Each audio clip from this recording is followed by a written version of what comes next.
Hello everyone, this is Shivangi और आज हम लोग फिर से मल्टीमीडिया पढ़ेंगे। तो मल्टीमीडिया में पिछली बार हम लोगों ने देखा कि मल्टीमीडिया में जेपीईजी कंप्रेशन टेक्निक्स किस तरह हम लोग यूज़ करते हैं। तो हम लोगों ने देखा कि ये सारे स्टेप्स थे जो आपके स्क्रीन के ऊपर दिख रहा है कि जेपीईजी इमेज कंप्रेशन टेक्निक में कौन कौन सा इमेज होता है। तो जहाँ तक में हम लोगों ने देखा कि ये क्या था, मेरा यहाँ से यहाँ तक ये मेरा फर्स्ट राउंड था और यहाँ से लेके यहाँ तक ये आपका क्या था, सेकेंड राउंड था। तो ये जो मेरा फ्लो चार्ट वर्क कर रहा है ये दो राउंड में वर्क कर रहा है। पहले राउंड में क्या होता है कि हम लोग अपने इमेज को, ओरिजिनल इमेज को एक टेक्स्ट फॉर्मेट में चेंज करके उसको इनकोड कर देते हैं। फिर सेकेंड राउंड में उस इनकोडिंग की हेल्प से जिस तरह हम लोगों ने इमेज से टेक्स्ट में चेंज किया, अब हम लोग क्या करते हैं, सेकंड राउंड में टेक्स्ट से इमेज में चेंज करते हैं और जो उसकी ओरिजिनल इमेज की कलर होती है उसको वापस से हम लोग लाने की कोशिश करते हैं। तो ये क्या था, मेरा जेपीईजी इमेज कंप्रेशन टेक्निक। तो आज हम लोग उसको एग्जाम्पल के साथ भी देखेंगे। और यहाँ पे एक टर्म है डीसीटी, डिस्क्रीट कोसाइन ट्रांसफॉर्म। ये हम लोग किस तरह यूज़ करते हैं, इसके फार्मूलाज को हम लोग देखेंगे कि इसको हम लोग एक सिंपल से एग्जाम्पल लेंगे हम लोग डीसीटी का। मैं अभी एग्जाम्पल 4x4 मैट्रिक्स के लिए लूँगी। जहाँ तक हम लोग जेपीईजी कंप्रेशन मेथड यूज़ करते हैं वहाँ हम लोग क्या यूज़ करते हैं, 8x8 मैट्रिक्स। तो जो फार्मूला आप लोग इधर यूज़ करोगे वही फार्मूला आप लोग इधर यूज़ करोगे, ठीक है। तो पहले हम लोग ये देखेंगे कि डीसीटी क्या होता है। तो आज के लेक्चर में हम लोग डिस्क्रीट कोसाइन ट्रांसफॉर्म डीसीटी के बारे में पढ़ेंगे, उसकी मेथड्स को पढ़ेंगे। उसके साथ साथ हम लोग जेपीईजी में किस तरह इमेज को कंप्रेस करते हैं उसके एग्जांपल्स को देखेंगे। ओके, तो देखते हैं what is DCT. The discrete cosine transform help separate the image into parts. क्या होता है, डीसीटी का क्या काम होता है, इमेज को डिफरेंट पार्ट्स में तोड़ देना और स्पेक्ट्रल सब bands of differing importance with respect to the image visual quality. The DCT is similar to discrete Fourier transform. इसको हम लोग DCT को मैथ्स में भी ऑलरेडी पढ़ लिए हैं। जिन्होंने फूरियर ट्रांसफॉर्म पढ़ा होगा उन्हें ये DCT अच्छे से पता होगा, ठीक है। तो ये फूरियर ट्रांसफॉर्म में भी हम लोग डिस्क्रीट फूरियर ट्रांसफॉर्म यूज़ करते हैं और डीसीटी का बहुत इंपॉर्टेंस है। हम लोग इसको इलेक्ट्रॉनिक्स में बहुत जगह हम लोग इसको यूज़ करते हैं डीसीटी का। It transforms a signal or image from the spatial domain to the frequency domain. क्या होता है, डीसीटी यूज़ करने से जो मेरा इमेज होता है उसको हम लोग किस में चेंज कर देते हैं, उसको हम लोग फ्रीक्वेंसी डोमेन में चेंज कर देते हैं बाय द यूजिंग डीसीटी।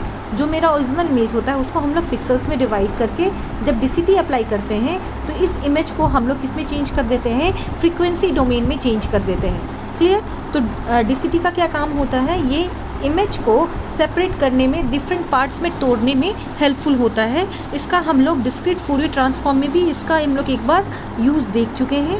और ये क्या करता है, इमेज को एक फ्रीक्वेंसी डोमेन में चेंज कर देता है, ठीक है।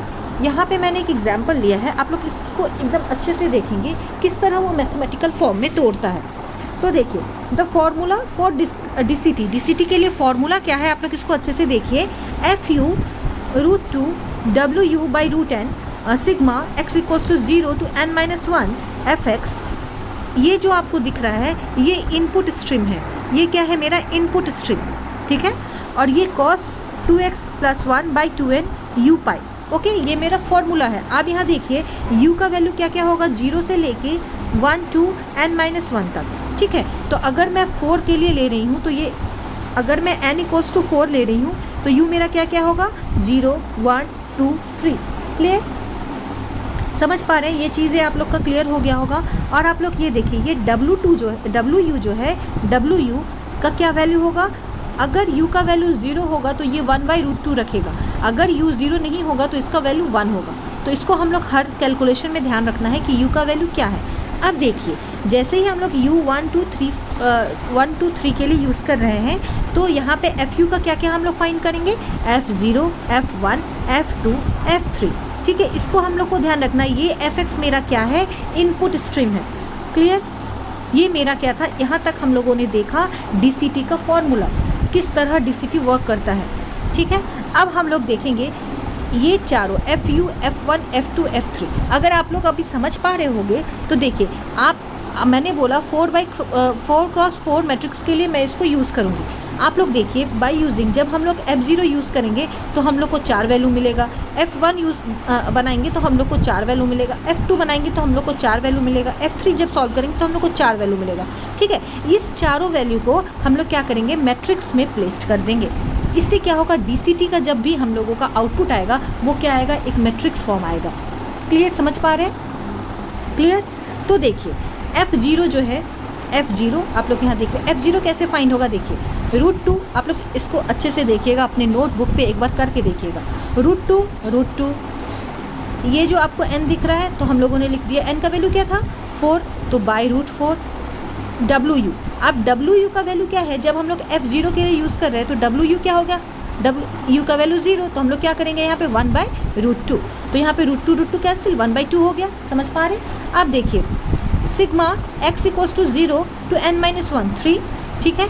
अब Fx है, यहाँ पे मैंने F0 ले लिया है, ये मैंने फर्स्ट टाइम इसको F0 ले लिया है, बट यहाँ पे F0 नहीं होगा। आप देखिए क्योंकि सिग्मा का वैल्यू 0, 1, 2, 3 तीनों होगा। समझ पा रहे हैं? तो F0 लेने का मतलब है यहाँ पे हम लोग Fx ही रहने देते हैं, क्योंकि हम लोग इसको 0 पे कैलकुलेट करेंगे, फिर 1 पे, फिर 2 पे, फिर 3 पे, जिससे हम लोग का टोटल 4 वैल्यू आएगा। ठीक है, यहाँ पे Fx जो x का वैल्यू है cos 2 × x plus 1 by 2 × n का वैल्यू क्या है 4।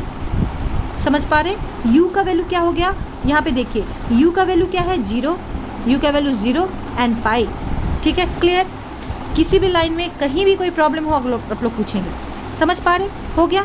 अब देखिए जब हम लोग इसको तोड़ेंगे तो क्या होगा, 1/2, ये दोनों आपका कट गया, 1/√4 क्या हो जाएगा 1/2। अब यहाँ पे देखिए ये यहाँ पे वैल्यू होगा 1/2 के आगे इसको हम लोग Fx भी बोल सकते हैं, Fx जो कि हम लोग ने इनपुट स्ट्रीम लिया है। अब देखिए जब हम लोग यहाँ x का वैल्यू 0 लेंगे, ठीक है, तो ये तो पार्ट पूरा ही 0 हो जाएगा, क्योंकि 0 से मल्टीप्लाई जब होगा तो देखिए सिग्मा का वैल्यू x = 1 पे भी 0 होगा cos 0, x2 पे भी ये cos 0 होगा, x2 पे भी ये cos 0, x3 पे भी ये cos 0। समझ पा रहे? तो हम लोग क्या बनाएंगे, देखिए तब हम लोग का ये क्या हो गया, एक्चुअली क्या हुआ कि u का वैल्यू यहाँ 0 है, जब हम लोग मल्टीप्लाई करेंगे u को 0 से तो ये पार्ट तो ऑलवेज, चाहे आप x = 1 पे फाइंड करें, x = 2 पे फाइंड करें या x = 3 पे फाइंड करें, ये टर्म आपका ऑलवेज 0 होगा। तो हम लोग क्या करेंगे 1/2 cos 0 cos 0 cos 0 cos 0। Clear है? किसी भी लाइन में कोई प्रॉब्लम आप लोग पूछोगे। ठीक है, उसके बाद क्या हो गया, cos 0 का वैल्यू क्या होता है बताइए 1, तो 1/2 0.5 0.5 0.5 0.5। समझ रहे हैं? तो ये आपका टोटल वैल्यू हो गया 0.5 0.5 0.5 0.5। तो ये हो गया पहला मैट्रिक्स का रो, क्या हो गया ये वाला, F0 से जो फाइन निकला वो ये हो गया। समझ रहे? आप इस तरह सिग्मा को सॉल्व करिएगा और देखिए F0 का कुछ वैल्यू नहीं है, F0 is only input string, जिसका काम क्या है यहाँ पे Fx होगा, पहले Fx आपका किस में यूज़ होगा, cos 0 में, फिर comma Fx cos 0, Fx cos 0, Fx cos 0। अब x का वैल्यू हम लोग लिखेंगे F0, ये 0 के टर्म में आएगा तो cos 0, F1 1 में ये हो cos 0, F2 ये 0, F3 ये 0। क्लियर? समझ पा रहे हैं? ये हर एक टर्म में cos के साथ काम होगा, x का वैल्यू। ठीक है, ऐसा इसलिए हो रहा है कि जब हम लोग मैट्रिक्स में इसको फॉर्म करेंगे तो Fx का वैल्यू 0 यहाँ डालेंगे, 1 यहाँ डालेंगे, 2 यहाँ डालेंगे, 3 यहाँ डालेंगे। क्लियर? समझ पा रहे हैं? ठीक है, तो इसलिए मैंने पहले मेंशन कर दिया कि यहाँ जो हम लोग ने Fx यूज़ किया है वो क्या है, एक इनपुट स्ट्रिंग है। तो जब भी कभी हम लोग सिग्मा के साथ यूज़ करेंगे तो यहाँ पे सिग्मा का कितना टोटल वैल्यू होगा, सिग्मा 0 से 3। ठीक है, इसको जब यूज़ करेंगे तो सिग्मा का एक 0 पे निकलेगा, एक 0 पे निकलेगा, एक 1 पे निकलेगा, एक 2 पे निकलेगा, एक 3 पे निकलेगा। तो मतलब F0 के साथ, एक F1 के साथ, एक F2 के साथ, एक F3 के साथ। अब F0 पे क्या होगा cos 0, F1 पे cos 0, F2 पे cos 0, F3 पे cos 0। क्लियर? तो ये मेरा फर्स्ट रो निकल गया है। अब देखिए सेकेंड रो में क्या है, √2/4, ऐसा ही करेंगे √2/4 जो मेरा है यहाँ पे। अब WU का वैल्यू क्या है, W का तो वैल्यू यहाँ पे 1 हो गया, तो 1 के केस में क्या होगा, U अगर 0 नहीं होगा तो इस केस में क्या होगा, W का वैल्यू 1, तो हम लोग ने इसको 1 लिखा।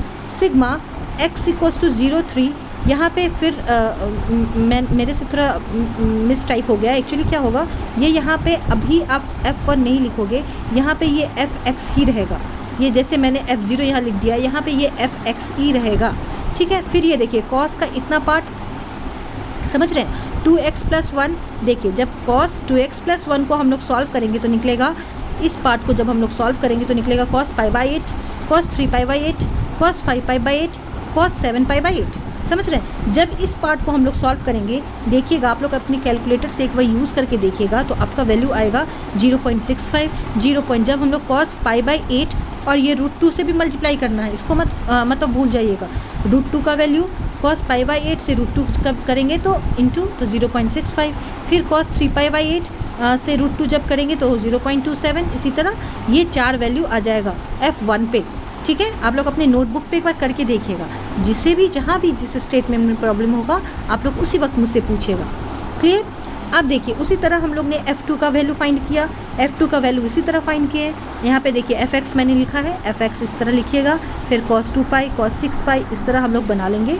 फिर F2 पे हम लोगों का ये 4 वैल्यू आएगा। समझ पा रहे हैं। ये मेरा क्या हो रहा है, मैट्रिक्स के लिए थर्ड रो रेडी हो गया। उसी तरह F3 फाइंड करेंगे तो ये मेरा रेडी हो गया। तो ये क्या है, हम लोगों ने एक सिंपल एग्जांपल लिया। आप देखिए जब हम लोग का चारों रो क्लियर हो गया तो हम लोगों ने एक मैट्रिक्स बना लिया। यहाँ देख पा रहे हैं, एक मैट्रिक्स हम लोगों का यहाँ पे क्रिएट हो गया। Now preparing matrix. इसका वैल्यू हम लोग ने यहाँ डाल दिया, F1 का वैल्यू यहाँ, F2 का वैल्यू यहाँ, F3 का वैल्यू यहाँ। समझ पा रहे हैं। ये हो गया आपका Fx 0 पे, 1 पे, ये 2 पे, ये 3 पे। क्लियर। ये आपका एक मैट्रिक्स रेडी हो गया। तो ये अभी मैंने एक सिंपल DCT का फार्मूला लिया जो कि 4x4 मैट्रिक्स पे यूज़ किया है। अगर हम लोग इसी को 8x8 मैट्रिक्स पे यूज़ करेंगे तो टोटल कितना जाएगा, आप लोग एक बार दिमाग लगाइए कि टोटल हम लोगों का कितना जाएगा। U का वैल्यू क्या हो जाएगा, 0 1 2 3 4 5 6 7, ठीक है 7। तो होगा F0, F1, F2, F3। तो F0 का जो 8 एलिमेंट आएगा वो आपका एक मैट्रिक्स में आएगा, F1 का जो 8 एलिमेंट आएगा वो 8 मैट्रिक्स में जाएगा। तो इतना करते हुए आपका टोटल 8x8 का मैट्रिक्स क्रिएट हो जाएगा। समझ पा रहे हैं। यहाँ पे क्या है, 4x4 का मैट्रिक्स बना।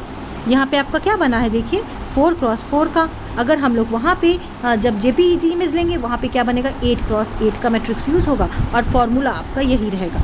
इसमें कुछ नहीं चेंजेस होगा।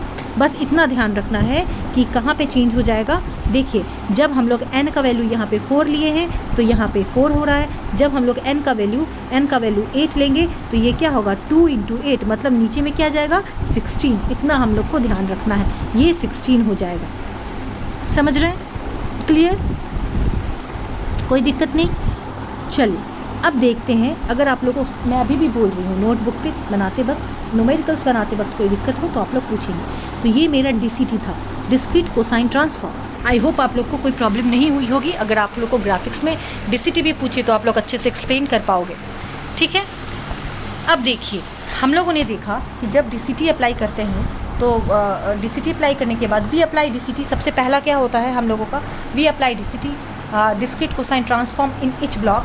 The discrete cosine transform represent an image as an sum of sinusoidal of various magnitude and frequency। फिर हम लोग क्वांटाइजेशन यूज़ करते हैं, फिर हम लोग सीरियलाइजेशन यूज़ करते हैं। सीरियलाइजेशन क्या होता है, मेरा जिगजैग, ठीक है। सबसे पहले हम लोग स्प्लिटिंग यूज़ करते हैं, ये ध्यान रखना है। सबसे पहले स्प्लिटिंग, फिर कलर ट्रांसफॉर्म, फिर हम लोग क्या यूज़ करते हैं, फिर हम लोग ये DCT यूज़ करते हैं, फिर क्वांटाइजेशन, फिर सीरियलाइजेशन, फिर हम लोग देखेंगे वेक्टरिंग एंड इनकोडिंग।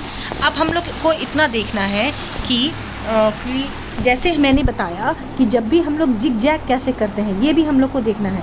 जिगजैग की भी एक रूल होती है, ऐसे ही जिगजैग नहीं कर लेते हैं। जिगजैग में जिसका भी आउटपुट आएगा वो सेम आएगा, इसको हम लोग को ध्यान में रखना है, ठीक है। तो अभी आप देखिए ये मेरा जिगजैग है, ठीक है। देखिए जिगजैग क्या होगा, जब भी कभी हम लोग का आउटपुट आएगा वो 8x8 में मैट्रिक्स आएगा। तो आप लोग देखिए जिगजैग में क्या हुआ, इसको यहाँ से यहाँ तक लिया गया, फर्स्ट 2 को कैरी किया गया, पहले 2 बार को किया गया, फिर देखिए इधर से भी 2, समझ रहे हैं, फिर देखिए इधर से भी 2। ये आपका जिगजैग करने का रूल है कि सब डायगनली में देखिए सारे एलिमेंट जिगजैग करने से सारे एलिमेंट आपके हो गए हैं। आप इसको अच्छे से देखिएगा, ठीक है, ये क्या है, जिगजैग के रूल। इसको आप लोग अच्छे से देखिएगा कि मैंने कैसे जिगजैग किया है। ठीक है, ये जिगजैग करने से मेरा क्या है, 8x8 मैट्रिक्स किस में चेंज हो जाएगा, 64x1 में। समझ रहे हैं? ओके, अब देखिए सबसे पहले मैं एक एग्जांपल लेती हूँ। ये मेरा किस तरह JPEG इमेज वर्क करता है। देखिए एक इमेज है, ये ओरिजिनल इमेज है। जब इसको हम लोग 8x8 पिक्सल ब्लॉक में तोड़ रहे हैं तो देखिए ये 8x8 पिक्सल ब्लॉक में तोड़ दिए। अब देखिए मैट्रिक्स कैसे बनता है। सपोज़ मेरा यहाँ से मैंने A नाम का एक मैट्रिक्स उठाया, क्लियर, A नाम के मैट्रिक्स को उठाया, उससे हम लोगों ने मैट्रिक्स बनाना शुरू किया। अब देखिए यहाँ जो एक यूनिट है उसको हम लोग 1 पिक्सल बोलते हैं, तो एक 8 पिक्सल का कुछ वैल्यू होगा, तो उस पिक्सल को के वैल्यू को हम लोगों ने यहाँ लिखा। इस पिक्सल का वैल्यू कुछ यहाँ होगा तो इसको यहाँ लिखा, इसको यहाँ लिखा। इसको करते करते हम लोगों ने 8x8 मैट्रिक्स बना लिया। ठीक है, A नाम का।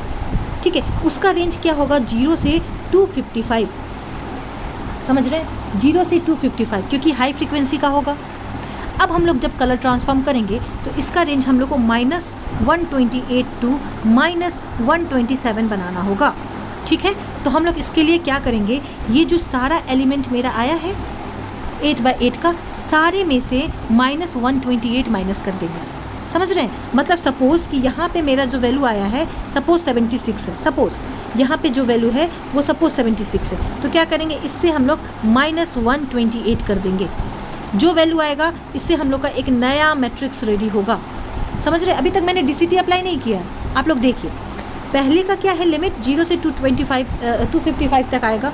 उसके बाद जैसे ही -128 करेंगे तो एक नया मैट्रिक्स रेडी होगा, जिसका हम लोग कलर जो चेंज कर रहे हैं YCRCB में, वो इसका लो फ्रिक्वेंसी से इसका कलर चेंज हो जाएगा।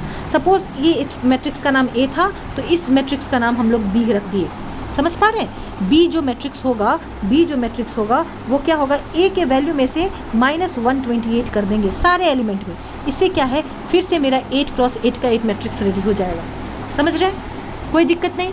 ओके, अब नाउ देखिए, जब हम लोग DCT अप्लाई करते हैं तो DCT अप्लाई करेंगे तो हम लोग क्या करेंगे, ये फार्मूला है, इस फार्मूला की हेल्प से हम लोग DCT अप्लाई करेंगे। देखिए यहाँ पे 16 लिखा है, क्यों, क्योंकि 2 × n है, n का वैल्यू यहाँ क्या होगा, 8।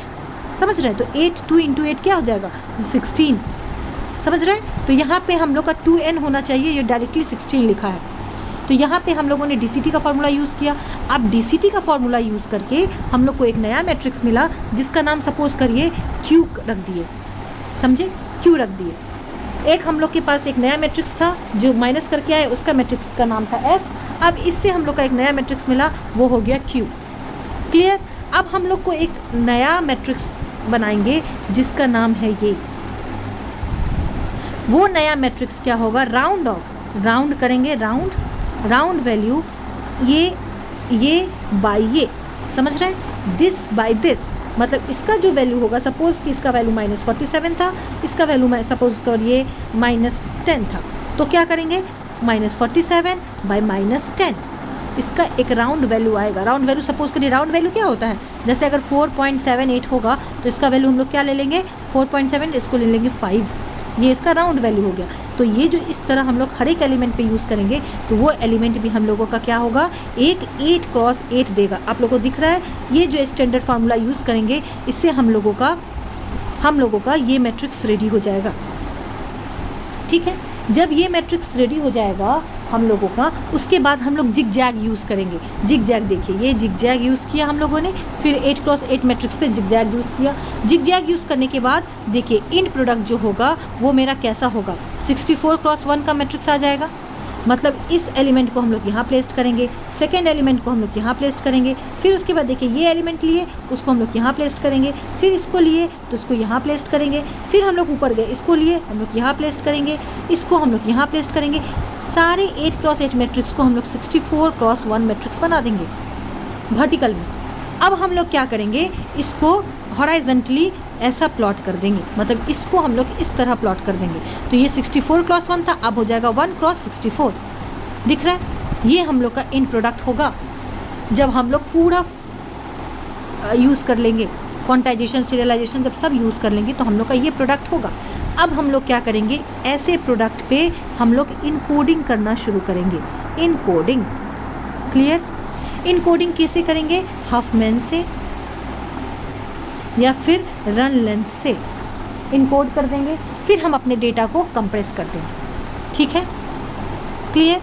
अपने डेटा को कंप्रेस करेंगे, उसके बाद फिर से रिवर्स में हम अपना प्रोसेसिंग स्टार्ट करेंगे। क्लियर? आई होप आप लोग को सब कुछ क्लियर हुआ होगा। कहीं भी किसी भी लाइन में कोई दिक्कत हो आप लोग मुझसे पूछिएगा। Thanks for watching.